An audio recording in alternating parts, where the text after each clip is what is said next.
Merci Seigneur. Comme Canou disait, mettez vos téléphones sur silencieux 10 minutes. Je ne vous prendrai pas longtemps. De toute façon, ce n'est pas à force de parole qu'on se convertit, c'est en ouvrant son cœur à la parole de Dieu, en ouvrant son cœur à Christ et laisser rentrer Jésus-Christ dans son cœur qui fait des personnes sauvées. Amen.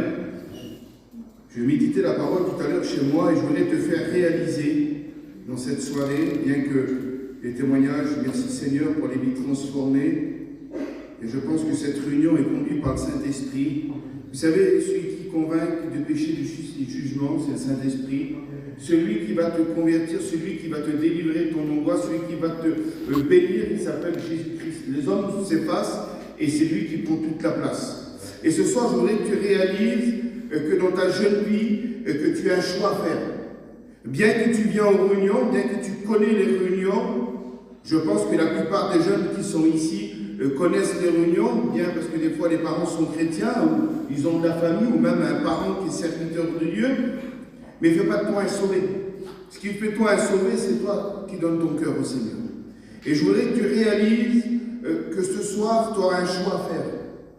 Soit de suivre le Seigneur, ou soit de ne pas suivre le Seigneur, mais cette responsabilité, elle revient qu'à toi. Elle n'est pas sur les épaules de tes parents, elle n'est pas sur les épaules de tes copains ou tes copines que tu es peut-être venu à la réunion pour les accompagner, pour dire je vais à la réunion parce que mes copains, ma compagnie vont à la réunion. C'est pas ça qui fait de toi un sauvé. Ce qui fait de toi un sauvé ou une sauvée, c'est donner son cœur au Seigneur, mais ce choix, il t'appartient tout seul. Ce choix est propre à toi-même. Et puis la parole de Dieu nous l'enseigne. Vous savez, dans le livre de Deutéronome, au chapitre 30, verset 19, le Seigneur il va dire ça. J'ai mis devant toi la vie et la mort, la bénédiction et la malédiction. Mais Dieu dit quelque chose. Choisis la vie afin que tu vives. Amen. Dieu te dit ce soir, choisis la vie afin que tu vives. C'est pas parce que tu connais les réunions. Connaître une réunion c'est bien, mais connaître Jésus c'est mieux. Amen. Connaître les réunions, savoir comment une réunion se déroule, savoir une réunion comment elle se fait. Comme il disait le frère Canou tout à l'heure, il y a des chants, il y a des témoignages. Peu importe comment on chante, peu importe comment on témoigne, qu'on a reçu de Christ. Mais des fois, tu sais comment les réunions se passent, tu sais que la parole de Dieu va être prêchée et peut-être qu'à la fin de la prédication, il y a une appel qui va se faire. Tu connais toutes ces choses-là. Tu sais comment une réunion se déroule, même une réunion de jeunesse, une grande réunion, même un culte. Tu sais comment ça se déroule. Tu connais les réunions, mais tu ne connais pas réellement Dieu, ce qu'il peut faire dans ta vie. Tu sais que Jésus est vivant, tu sais que Dieu est tout-puissant, mais tu ne l'as pas encore expérimenté réellement dans ton cœur. La puissance de Dieu dans ton cœur.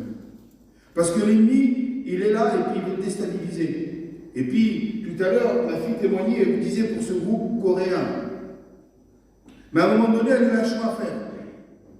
Je ne lui ai pas supprimé le téléphone, je vous le dis en vérité. Il a simplement dit ça. Le soir, quand elle me l'a dit, j'ai dit, écoute, on va prier le Seigneur est tout puissant. Et le Seigneur va venir t'aider, il va te délivrer de ses angoisses. Et j'ai dit, demain, j'appellerai mon ancien, il était 2h du matin. J'ai dit, demain, j'appellerai mon ancien qui viendra prier pour toi. Mais j'ai une chose à faire, ma fille.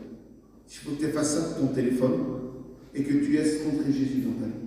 Si tu ne laisses pas rentrer Dieu, même que tu l'effaces du téléphone, si tu ne laisses pas rentrer Dieu dans ta vie, tu seras toujours au même point. On peut faire des efforts, on peut venir à la réunion, on peut essayer de supprimer des choses, essayer de s'en sortir soi-même. Tu n'y arriveras pas.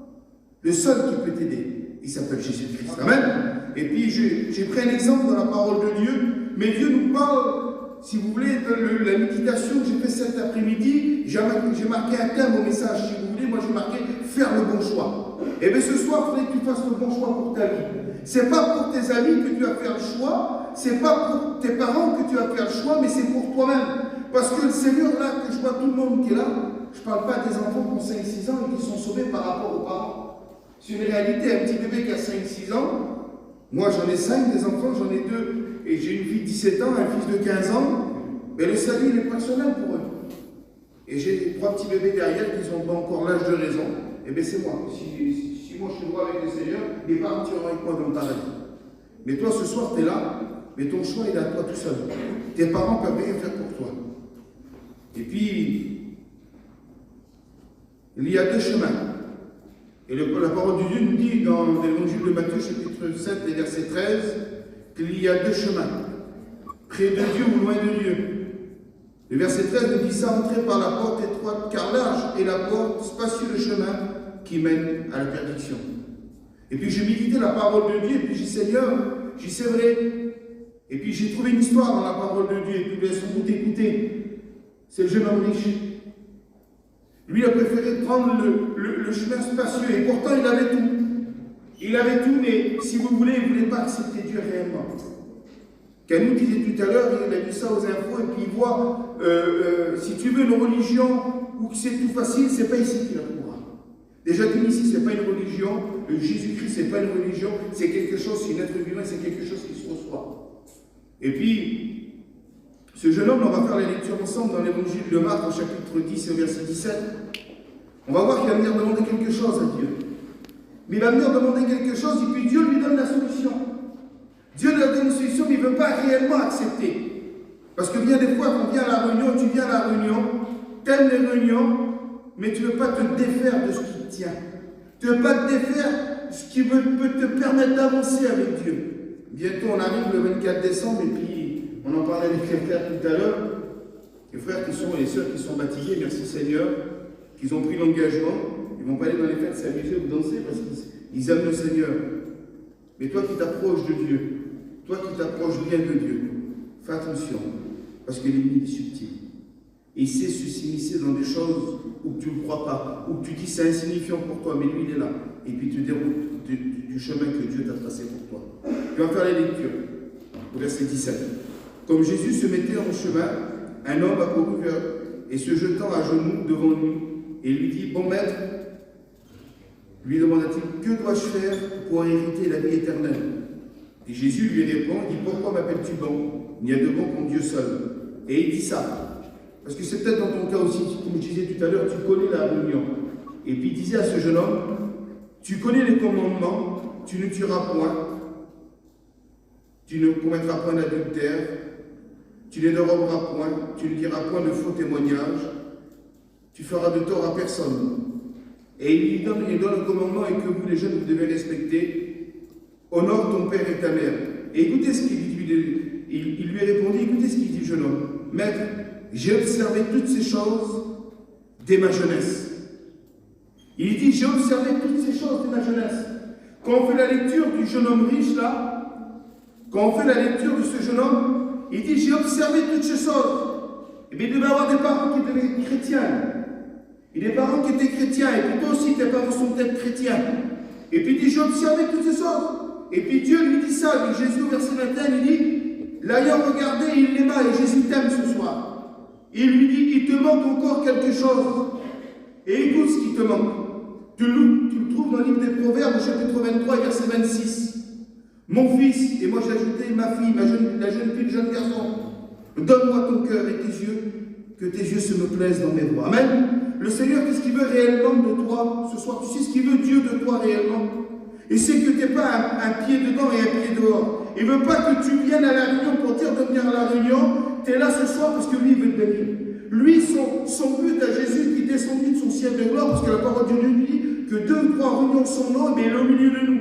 Et bien ce soir, il est là, il est ici, il est présent. Et bien c'est pour te bénir. Parce que pourquoi il veut te bénir? Parce qu'il veut que tu donnes ton cœur. Il n'y a pas de petite et de grande réunion. La parole est la même. Hébreux, chapitre 13, verset 8, nous dit qu'il est le même hier, aujourd'hui, éternellement. Il n'y a pas une Bible pour la jeunesse. Il n'y a pas des messages spéciaux pour la jeunesse. Mais il y a Jésus-Christ qui aime la jeunesse. Amen. Et puis ce jeune homme-là, quand le Seigneur lui dit, il te manque quelque chose. Et puis il va dire ça, donne-moi ton cœur en réalité. Et puis il lui dit quelque chose d'autre, il dit, vends tout ce que tu as, donne-le aux pauvres et tu auras un trésor dans les cieux qui vient et suis-moi. Mais écoutez, mais affligé de cette parole, cet homme s'en alla tout triste, car il avait de grands biens. Et bien des fois on vient à la réunion chercher une bénédiction. Bien des fois on vient à la réunion pour demander quelque chose à Dieu. Je vais vous faire une confidence. Quand je commençais à m'approcher des réunions, en 2013, je me suis converti en 2013 sur l'émission du Pablo, du Laurent, du Charles, des frères. Et puis je savais les réunions, je connaissais les réunions. Mais je demandais quelque chose à Dieu, moi. Je demandais que le Seigneur bénisse ma soeur parce qu'on était dans la mission pour quelque chose. Hein, mon beau-frère qui est là. On avait été dans cette mission parce que ma soeur n'était pas trop bien. Et puis, il n'y avait que Dieu qui pouvait faire quelque chose pour elle en réalité. Et puis moi, je venais à la réunion et puis je demandais quelque chose, mais j'étais incrédule dans le cœur. J'étais un peu comme ce jeune homme riche là. Je demandais quelque chose à Dieu, je voulais recevoir de Dieu, mais je ne voulais pas être délié de ce qui me tenait lié dans le monde. Je demandais au Seigneur qu'il bénisse ma soeur, je demandais au Seigneur qu'il fasse un miracle, mais en réalité, quand je venais à la réunion, je priais le Seigneur, je demandais, je chantais des cantiques avec les frères. Il faisait une appel, tu veux donner ton cœur au Seigneur, je levais ma main. Mais en réalité, dans mon cœur, je ne voulais pas donner ma vie à Dieu. Et puis, quand je sortais, j'avais déjà la pensée de la cigarette. J'avais la pensée, si vous voulez, de l'alcool parce que j'étais un garçon qui aimait boire. J'avais la pensée de sortir en boîte de nuit parce que j'étais un garçon qui aimait sortir en boîte de nuit. J'étais dans la réunion, mais j'avais les pensées, ils étaient au dehors de la réunion. Si tu es dans la réunion avec les pensées au dehors de la réunion, et bien tu es venu là, tu es assis, mais tu repartiras comme tu es venu, tu repartiras pas ébéni. Tu repartiras, si tu veux, avec les angoisses que tu as dans ton cœur, avec tout ce que tu veux que Dieu t'enlève dans ton cœur, mais en réalité, tu veux le garder. Et ce jeune homme riche, là, c'était pareil pour lui. Parce que Dieu lui donne la solution qui porte tout ce que tu as. Il avait un métier qui n'était pas la gloire de Dieu, peut-être. Il avait des choses chez lui qui n'étaient pas la gloire de Dieu. Et puis on a pu en parler hier, avec le frère Camille, on a parlé hier aussi.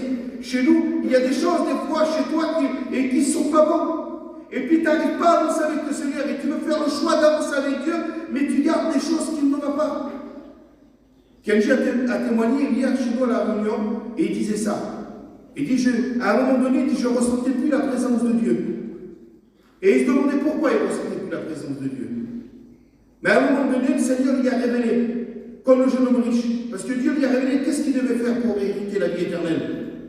Et puis, Kenji nous disait hier, il était entré dans son copine, il dit, le Seigneur lui a dit, ouvre ton lit. Et puis il a ouvert son lit. Et en dessous de son lit, il y avait une petite boîte. Et dans cette petite boîte, il y avait quelque chose auparavant, quand il n'était pas chrétien. Il y avait quelque chose qui était volé à l'intérieur et qui lui empêchait la bénédiction. Il l'a pris, il l'a acheté, et puis le Seigneur, il l'a béni. Mais si Kenji aurait peut-être fait la tête dure là-dessus, dire c'est quelque chose, c'est personnel, ça fait des années que je l'ai, ça m'appartient. Moi, j'avais quelque chose chez moi aussi qui m'empêchait la bénédiction. Et hier, je l'ai témoigné aussi, j'avais une bague qu'on m'a offerte. Une belle bague, elle faisait 50 grammes, tout en or, avec des diamants dessus. Et puis comme j'étais chrétien et que je suis serviteur de Dieu, je ne l'avais plus. Parce qu'on a quand même une conduite, nous les chrétiens et même les serviteurs de Dieu. Je n'ai pas prêché avec la bague dans le bois, vous comprenez. Et puis cette bague, je l'avais mis dans mon placard. Et puis il y avait quelque chose qui n'allait pas chez moi. Mais j'ai dû prendre cet objet, le redonner à la personne qui me l'avait donné. Parce que je ne l'ai pas acheté, il faut être quand même sensé. Si je vais redonner à cette personne qui me l'a donné, j'ai été. Et puis je lui ai redonné, je dis tiens, je suis un chrétien. C'est pas que j'en veux plus, mais j'en ai plus besoin, j'en ai plus d'utilité. Et je la redonne. Et si vous voulez, le Seigneur a sorti ce petit truc qu'il y avait chez moi. Ce petit manque de bénédiction qu'il y avait chez moi, le Seigneur il l'a sorti. Parce qu'il faut être sensible. Si tu veux recevoir de Dieu, il faut que tu donnes ton cœur tout entier au Seigneur. Et ce qu'il ne va pas, et ce que toi tu ne peux pas te délivrer, ce que toi tu ne peux pas te débarrasser, mais donne-lui à lui. Lui, il prend, il va te sortir. Et puis à la place de tout ça, il va te mettre la paix, la joie, le bonheur. Cette angoisse, il va te la sortir de toi. Amen. Et puis j'ai pris un deuxième exemple de la parole de Dieu où un homme, si vous voulez, c'est pareil, on va dire un jeune homme, mais lui, il donne tout à Dieu. Et pourtant, il va rencontrer Dieu. Et puis les circonstances font que c'est difficile pour lui de rencontrer Dieu, mais son cœur est tellement vrai, son cœur est tellement pur. Vous savez que quand on vient à Dieu avec un cœur sincère, Dieu lit dans nos cœurs comme dans un livre ouvert. Il sait de quoi on a besoin. On peut faire l'appel, je peux faire l'appel, je peux te venir devant, tu peux me dire ton problème, je vais prier pour toi, mais tu n'as réellement. Tu n'as même pas besoin de me le dire à moi ton problème, parce que Dieu le sait. Moi, ton problème, si tu me le donnes à moi, je n'ai pas pour répondre. Et c'est vrai, les frères. Les problèmes, nous, on ne peut pas les prendre. Le seul qui prend nos fardeaux, le seul qui prend nos péchés, il s'appelle Jésus. C'est lui qui est, parce que c'est lui l'auteur de la bénédiction. Amen. Et puis on va faire notre lecture dans la parole de Dieu, c'est de l'évangile de Luc au chapitre 19. Je vais vous parler d'un jeune homme, on va dire comme ça que c'était un jeune homme, parce que la parole de Dieu ne dit pas que non plus il est marié, on ne sait pas. On va dire que c'est un jeune homme ce soir. Comme c'est une réunion de jeunes, c'est Zachée. On va faire la lecture pour que vous puissiez comprendre qu'un cœur sincère avec Dieu obtient la bénédiction. Amen. Et puis on fait la lecture. Jésus est entré dans Jéricho, traversait la ville, et voici un homme riche appelé Zachée, chef des publicains, cherchait à voir qui était Jésus. Mais il pouvait y parvenir à cause de la foule, car il était de petite taille. Il courut en avant et monta sur un sycomore pour le voir, parce qu'il devait passer par là. Et puis tout à l'heure, je me suis arrêté sur ce point. Jésus devait passer par là. Et Dieu lui avait mis dans son cœur à lui que Jésus devait passer par là, à Zachée. Parce que comment il pouvait deviner que Jésus allait passer par cet endroit-là? Parce qu'en plus, comme il va en avant pour aller le voir, quand il va pour aller le voir, la parole de Dieu nous dit que Jésus était tellement pressé par la foule qu'il est de petite taille, il ne peut même pas voir comment il est Jésus, il ne peut même pas le voir physiquement. Et puis il court en avant, et puis il monte sur un sycomore. Un sycomore, c'est un arbre qui est en Israël. Et puis, il y a quelque chose qui m'a interpellé quand il dit, parce qu'il devait passer par là. Et bien Jésus-Christ, ce soir, il est là pour toi. Parce qu'il savait que toi aussi, tu sais toi aussi, quand tu es parti de chez toi, que tu viens à la réunion, que Jésus-Christ était là ce soir. Mais il faut que tu l'acceptes, il faut que tu le veuilles, que Dieu te bénisse. Il faut que tu le veuilles, que Dieu remplisse ton cœur. Amen. Et puis en continuant la lecture, lorsque Jésus fut arrivé à cet endroit, il leva les yeux et lui dit, Zachée, à toi de descendre, car il faut qu'aujourd'hui je demeure dans ta maison. Et là, il y a quelque chose d'autre qui m'a encore marqué là. Dieu l'appelle par son nom. Pourtant, il ne le connaît pas. Jésus-Christ, il ne le connaît pas. Mais Dieu te connaît. Dieu connaît ton cœur. Il sait comment tu t'appelles. Il sait les besoins que tu as. Il sait les difficultés que tu passes. Il sait que le soir, dans ton camping ou dans ta chambre de ta maison, tu es obligé de dormir avec la lumière allumée. Parce que tu ne peux pas dormir avec la lumière éteinte parce que tu as peur, t'angoisses. Et parce que l'ennemi veut te faire peur. L'ennemi, il est là, il veut t'oppresser, il veut te faire peur, il te met cette angoisse sur les épaules. Et puis tu n'arrives pas à dormir des nuits. Tu passes des nuits blanches. Et tu dors, il est de bonne heure le matin. Tu te lèves pour aller travailler ou tu te lèves pour faire tes affaires, tu es fatigué parce que toute la nuit, tu es angoissé. La journée, tu es angoissé. Mais Dieu, Jésus, ce soir, il va te bénir. Amen. Et puis, on continue la lecture. Les gens qui étaient autour de lui, les gens qui étaient autour de Jésus murmuraient sur Jésus en disant, il était logé chez un homme pécheur. Mais Dieu n'est pas venu pour les bien portants. Jésus-Christ n'est pas venu les bien portés. Il n'est pas venu pour les bien portants. Il est venu pour les malades. Tu es peut-être malade ce soir, pas malade physiquement, mais spirituellement dans ton corps, dans ton cœur. Tu cries à Dieu et tu ne vois pas les bénédictions. Tu demandes à Dieu et tu ne vois pas les bénédictions. Oui, mais fais comme Zachée.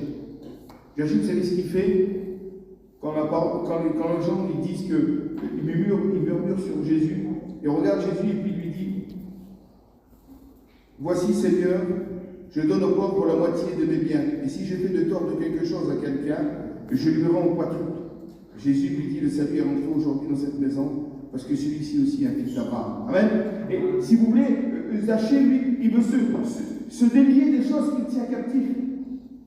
Il dit à Jésus, s'il y a quelque chose qui me tient lié, si il a dit, écoutez l'histoire du jeune homme riche, et puis, si vous voulez, quand Dieu lui dit, vends tout ce que tu as au jeune homme riche, distribue-le aux pauvres, et puis tu auras un trésor, il lui demande, lui, de se délier ce qui tient captif. Mais Zachée fait quelque chose, il veut se sortir de ça. Et il dit, Seigneur, s'il le faut, mais je vais tout sortir ça, moi.